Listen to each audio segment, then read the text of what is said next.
Terkait isu nasab klan Ba'alawi menjadi panas lagi, sepertinya Allah tidak mau masalah ini tenggelam, di mana PBNU mengeluarkan surat yang tidak mengenakkan bagi Laskar Wali Songo di butir keempat. Di situ juga seorang mukibin meninggal karena kurang akal bermubahalah di atas Al-Quran dengan merendahkan Kiai Imad. Akhirnya semua mendapat karma atau balasannya. Di sini Kiai Imad menjawab semuanya. Coba kalian simak sampai selesai agar kalian paham. Baik dari keikutsertaan dalam silang pendapat yang meninggalkan adab maupun dari keikutsertaan dalam perkumpulan dan atau organisasi yang sengaja dibentuk untuk menjalankan permusuhan terkait masalah nasab. Lah ini loh. Terus di sini itu menyebutkan merek langsung seperti Perjuangan Wali Songo Indonesia, Laskar Sabilillah atau PWILS. Ini loh. Ini namanya tidak beradab namanya. La ilaha illallah wa asyhadu anna Muhammadar Rasulullah. Saya Auzi Muaimin bersaksi bahwasanya nasab Ba'alawi tersambung nasabnya kepada Rasulullah sallallahu alaihi wasallam. Dan semoga kalau memang Imad itu membuat tujuannya tidak baik, dan pasti tujuannya tidak baik, semoga dilaknat oleh Allah Subhanahu wa taala. Tidak ada artinya kita hidup tanpa mempunyai peran yang signifikan dan bermanfaat untuk tanah kita, untuk masyarakat kita. Man lam yahtamma bi amril muslimina falaysa minhum. Siapa orang yang tidak mempunyai kepedulian terhadap urusan orang-orang muslim, falaysa minhum, maka dia bukan termasuk golongan orang Islam. Karena Anda mencaci maki, saya mencaci maki, kita Laskar Sabilillah mencaci maki, bukan orang baik, tapi orang yang sukanya mencaci maki. Wa in aqabtum fa'aqibu bimisli ma uqibtum bih. Nih ya udah lama nih nggak keluar nih.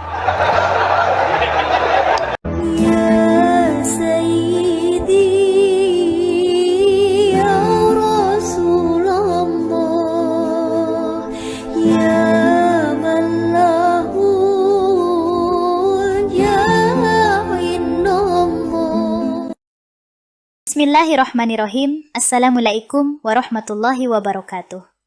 Tadi di nomor 2 ini kan serta tetap mengedepankan adab loh dan menjunjung tinggi ilmu pengetahuan serta ahli-ahlinya. Bagus. Lah nomor 4 ini langsung seperti Perjuangan Wali Songo Laskar Sabilillah maupun organisasi yang berseberangan dengan PWILS.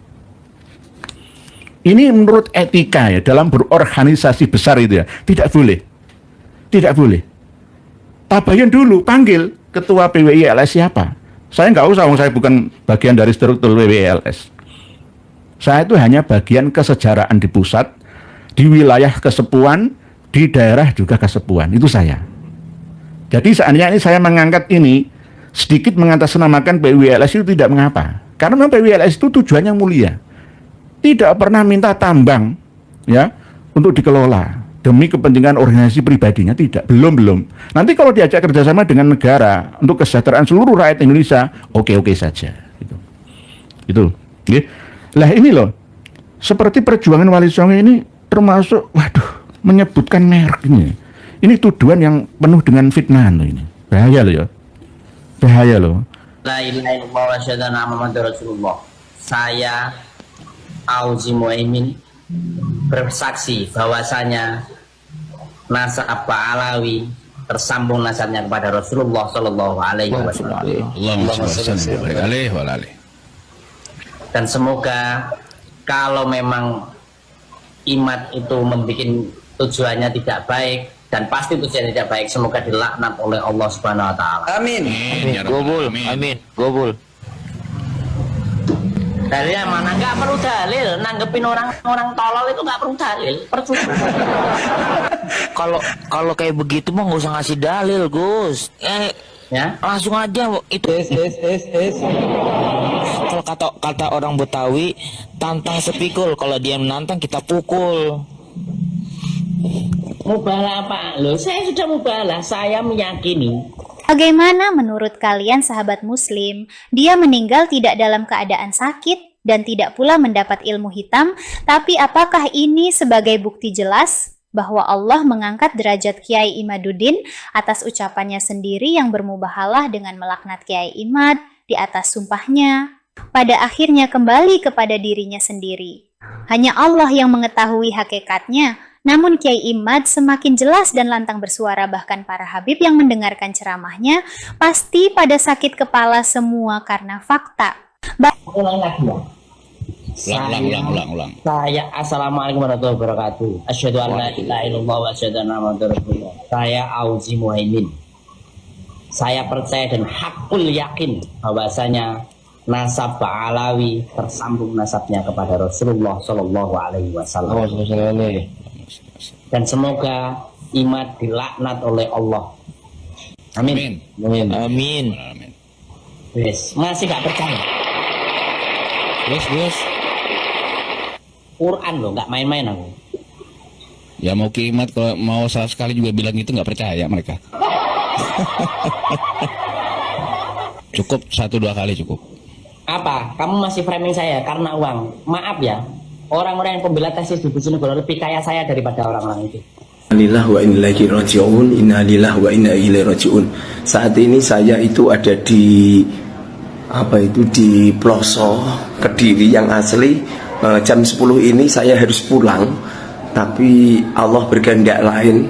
Saat ini teman saya yang namanya Gus Auzi tidur di di Geraha, tidur di penginapan Pondok Ploso, malah wafat. Jadi mohon maaf teman-teman, saya hari ini tidak bisa pulang karena harus mengantarkan jenazah ke Bojonegoro, dan tak perkirakan mungkin malam saya sudah tidak bisa nyunggah waktu saya di di acara itu Al-Kausariyah. Mohon maaf banget karena ini memang saya ini belum ada teman-teman siapa. Saya masih di kamar, beliau dalam keadaan wafat.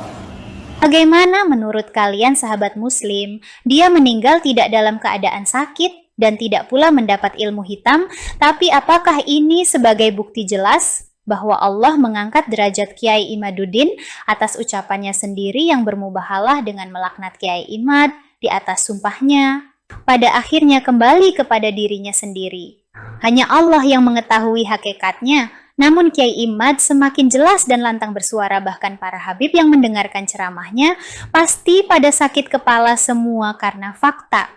Nahdlatul Ulama 1926 dalam rangka menyongsong kemerdekaan 1945. Tidak ujuk-ujuk 1945 lahir, kecuali sebelumnya ada kebangkitan nasional, kebangkitan dari seluruh putra-putri Indonesia. Apa itu kebangkitan nasional? Adalah kesadaran bahwa hari ini kita dijajah, kesadaran bahwa masa lalu kita adalah bangsa besar, kesadaran leluhur kita adalah para raja-raja agung, kesadaran bahwa Nusantara adalah peradaban tua di dunia, kemudian dikikis habis oleh para penjajah, kemudian menjadi jajahan puluhan tahun bahkan ratusan. 1901 lahirlah putra sang fajar Insinyur Soekarno di Surabaya, yang kemudian pada tahun 1905 terbentuk Syarikat Islam, kemudian Budi Utomo. Di situ kebangkitan nasional artinya adalah kesadaran bahwa kita bangsa besar yang kalau kita melawan dan kalau kita sadar hari ini kita dijajah, maka kita akan bisa mengalahkan musuh, bahkan mengusirnya dengan kehinaan. Kenapa hari ini kita tidak bisa untuk berdiri tegak sebagai bangsa besar, bangsa yang memiliki sejarah di masa lalu, bangsa yang telah menjadi sebuah bangsa yang telah menghiasi peradaban dunia dengan Gunung Padang, dengan Borobudur, dengan Prambanan, dengan kerajaan besar Majapahit yang menguasai seluruh Asia Tenggara, dengan Mataram dengan Demak, dengan Banten, dengan seluruh kerajaan-kerajaan besar di tanah Aceh, di tanah Kalimantan, di tanah Sulawesi, di tanah Maluku, di tanah Papua, di tanah Nusa Tenggara, di tanah Bali, di tanah Madura. Semua putra-putra wayah, putra-putra agung Nusantara lahir sebelum kita dijajah. Kita bangsa besar yang Portugis sangat takut kalau menghadapi bangsa Nusantara. Negara-negara Eropa pertama kali datang ke Indonesia ini, mereka menjadi orang yang nervous. Mereka tidak pede menghadapi bangsa Nusantara. Kenapa? Karena bangsa Nusantara ini bangsa yang telah mendapatkan anugerah, diberikan kecerdasan otak.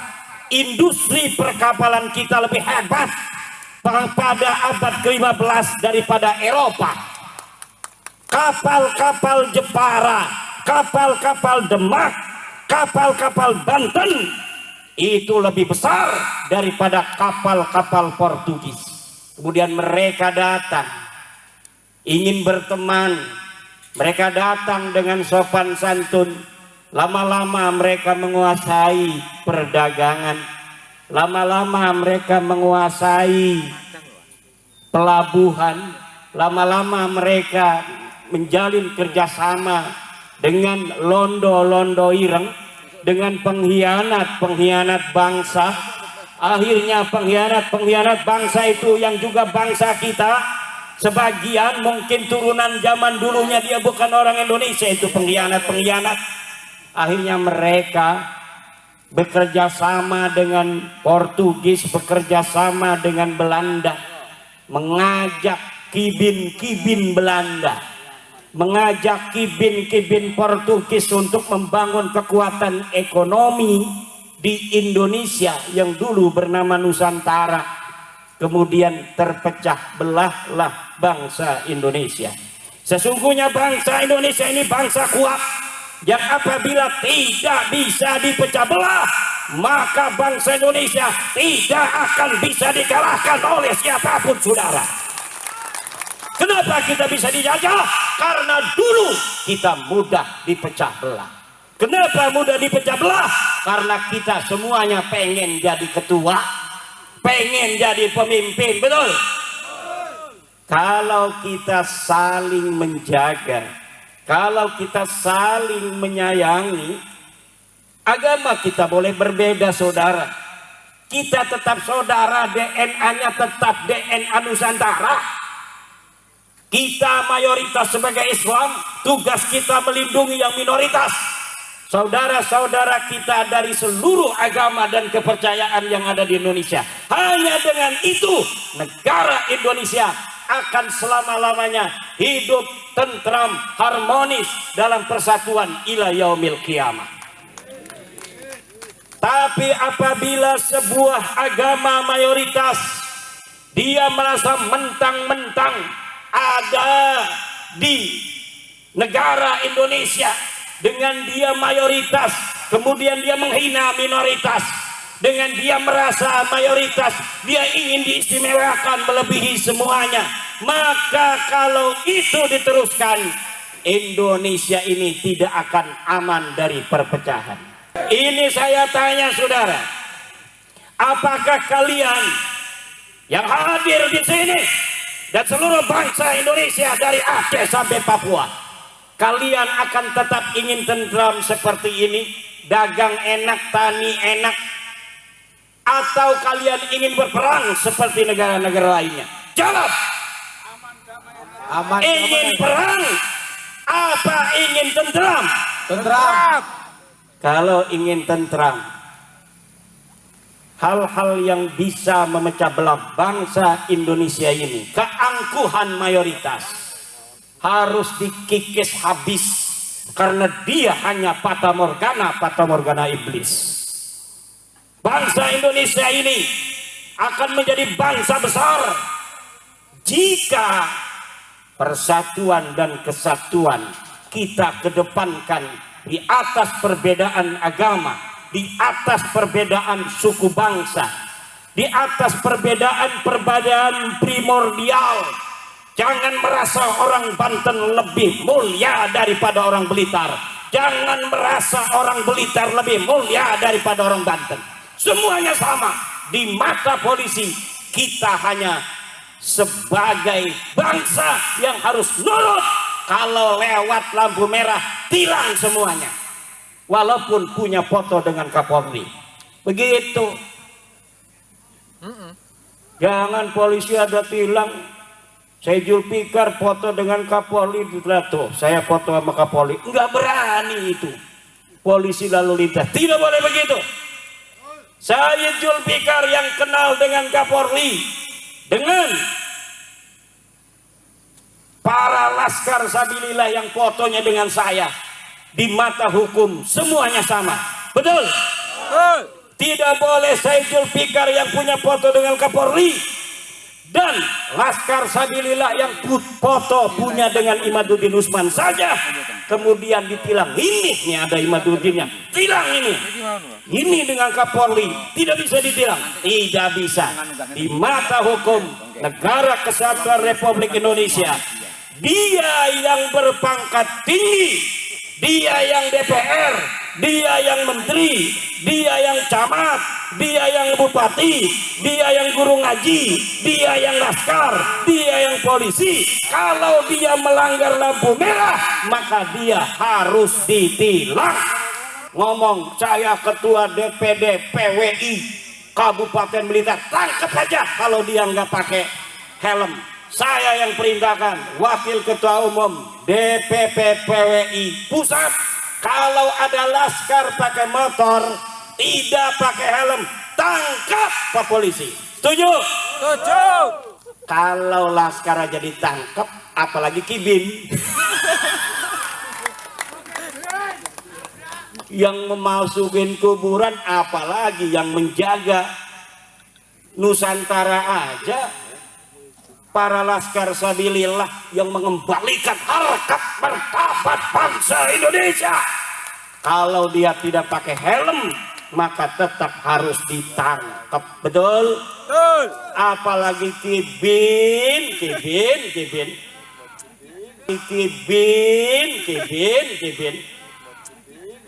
kuburan nggak ada orangnya dibikin kuburan. Betul? Katanya Habib Ahmad Al-Habsyi wafat 1700. Padahal kagak ada sejarahnya, kagak ada orangnya. Apabila ada yang begitu, hancurin apa biarin? Hancurin apa biarin? Hancurin.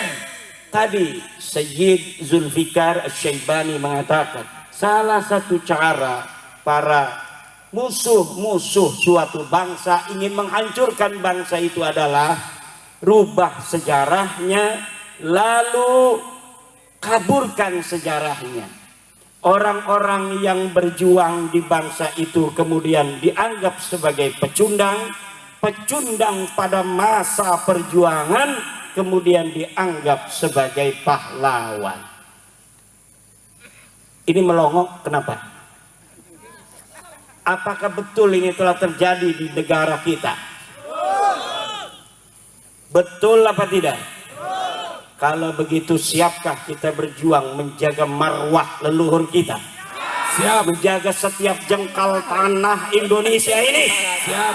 Siapkah saudara-saudara laskar sabilillah bantu Prabowo, bantu Gibran untuk menjaga bangsa dan negara Indonesia ini?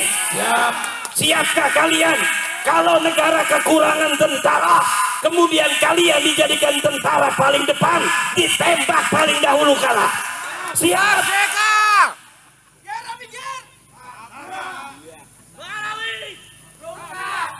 Buat apa kalian asah hijib tiap hari? Kalau ketika bangsa dan negara ini membutuhkan, kalian tidak berani berada di paling depan untuk menjaga kemuliaan dan kehormatan bangsa dan negara kita Indonesia ini. Tidak ada artinya kita hidup tanpa mempunyai peran yang signifikan dan bermanfaat untuk tanah kita, untuk masyarakat kita. Man lam yahtamma bi amril muslimina falaysa minhum. Siapa orang yang tidak mempunyai kepedulian terhadap urusan orang-orang muslim, falaysa minhum, maka dia bukan termasuk golongan orang Islam.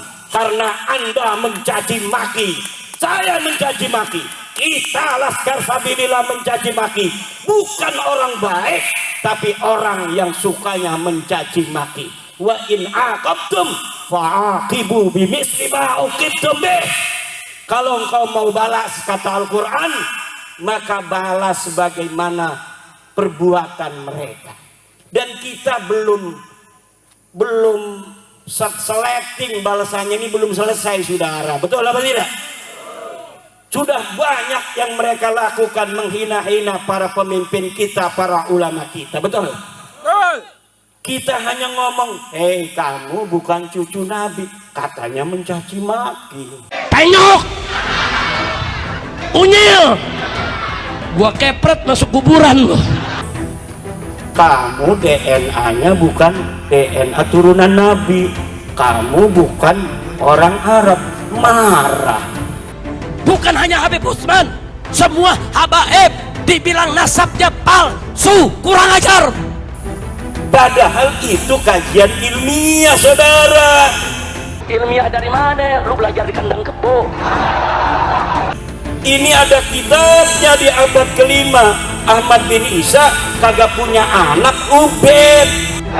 Itu bekal-bekal nasab kasih tahu. Lu mau ngakuin, lu nggak mau ngakuin masih bodoh. Lu ngakuin, gua nggak terima. Mau ngapain kita terima pengakuan saudara yang suka ngadu domba umat? Betul? Ada kitab Tahdhibul Ansab, saudara. Ada kitab Mutaqilatul Talibiyah. Ada kitab Al-Majdi. Ada kitab As-Sajaratul Mubarakah. Ada kitab Al-Asili. Ada kitab Al-Fahri. Hafal sampai itu. Masya Allah. Ini kitabnya cuma satu, udah gitu diragukan lagi keasliannya. Iya, udah gitu ngakunya ilmiah, jidat lo ilmiah. Ini bukan fitnah, saudara. Kalau ente bukan cucu Nabi, sadar aja. Iya, unyil. Kita kalau ngomong ini nggak ada datanya, nggak biasa turunan Wali Songo, bangsa Indonesia berbohong, saudara, nggak biasa. Ini hanya menyebarluaskan fitnah dan mengadu domba antara habaib dengan kiai, bahkan mecah belah umat Islam. Setuju? Kita bangsa Indonesia turunan para raja, mulia-mulia, para wali, para orang-orang yang bikin Borobudur. Kita orang-orang mulia, tidak biasa berbohong, tiada bisa mencaci sebenarnya. Tapi karena lu mencaci, maka gue caci lu. Kenapa lu mencaci gua diam, gua caci lu marah? Terus dia ngomong, ya pokoknya kalau gitu saya nggak ngakuin itu Habib, masa bodo amat. Emang gue pikirin, lu mau ngakuin nggak ngakuin, emang gue minta pengakuan dari lo. Bukan ngomong kayak habaib pada ngemis minta pengakuan. Iya. Emang ada saya datang keluar Batang, saudara akuin nih, saya Habib nih, saya Habib. Habib nih, Habib. Emang ada ngaku-ngaku begitu? Emang Habib Hamid tadi kerama begitu? Gue Habib nih, gue Habib. Ada begitu?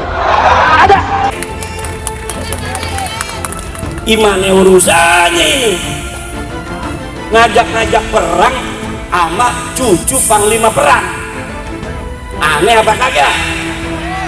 Ngajak perang sama cucu pahlawan nasional panglima perang.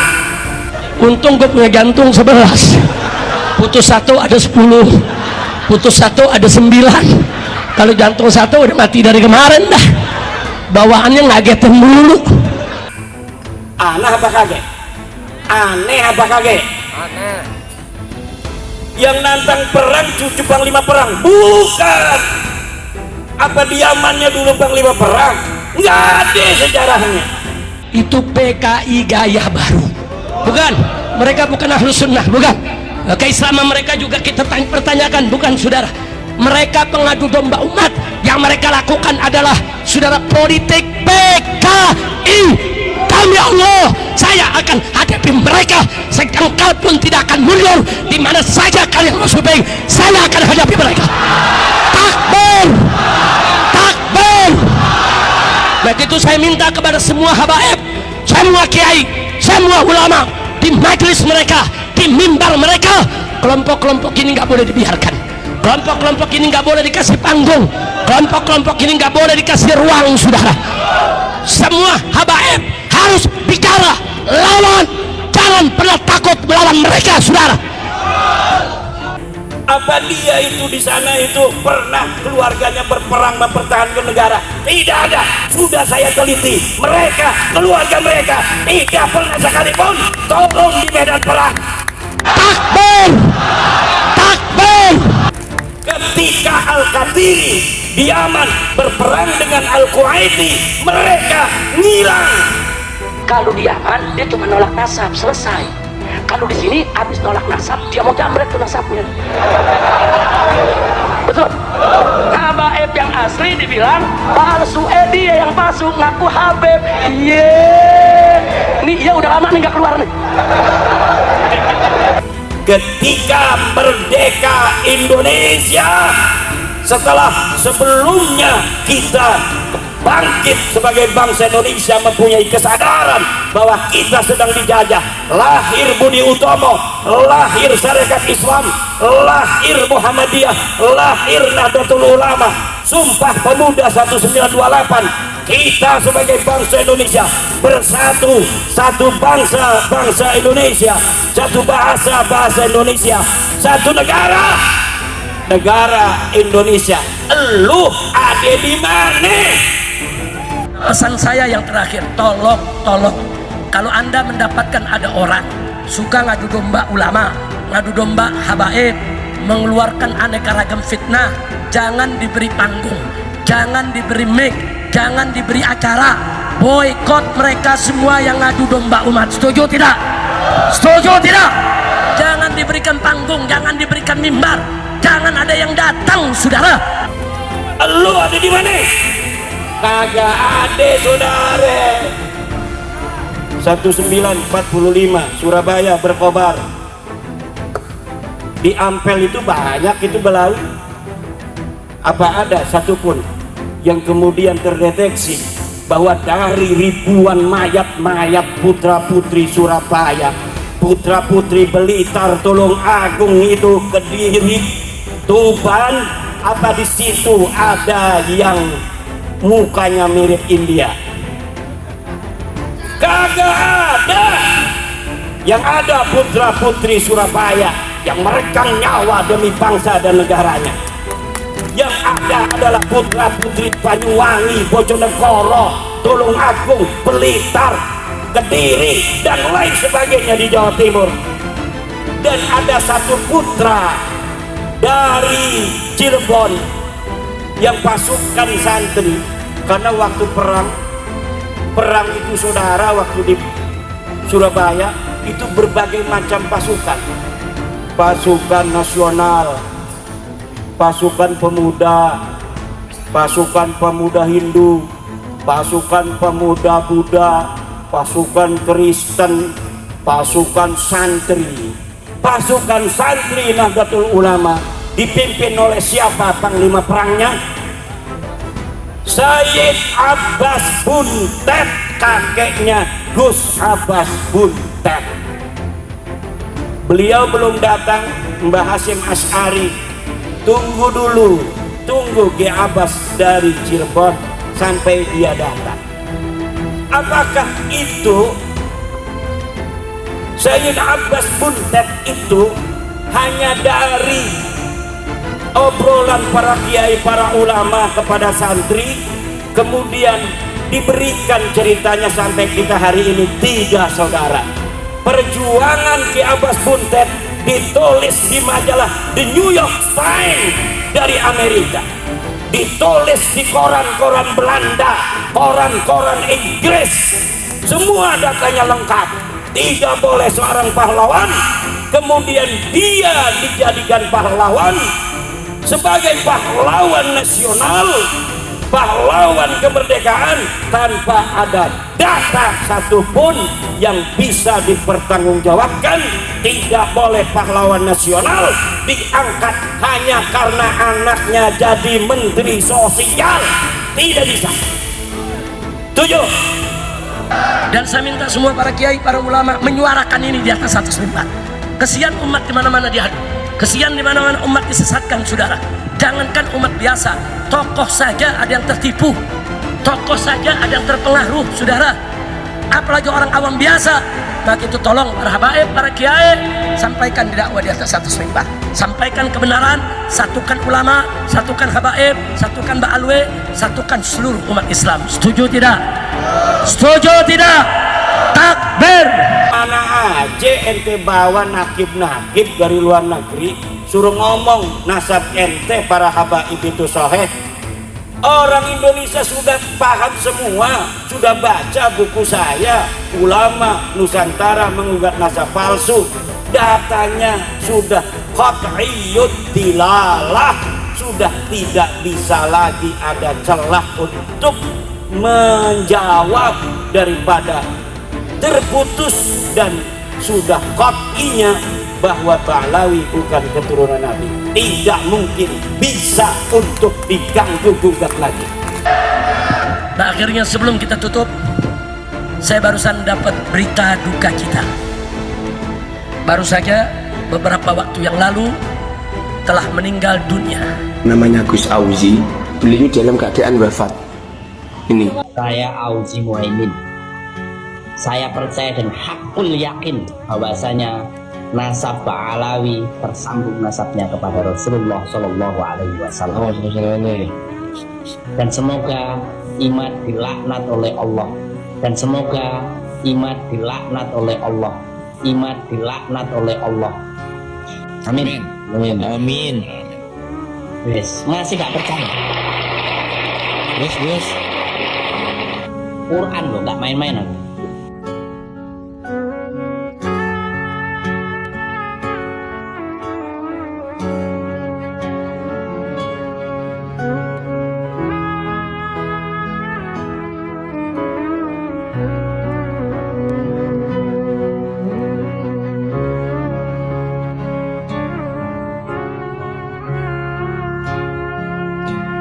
Jika kalian merasakan ada keanehan dalam video ini, kalian punya hak bebas untuk mengomentari dan mengutarakan pendapat kalian terhadap video ini.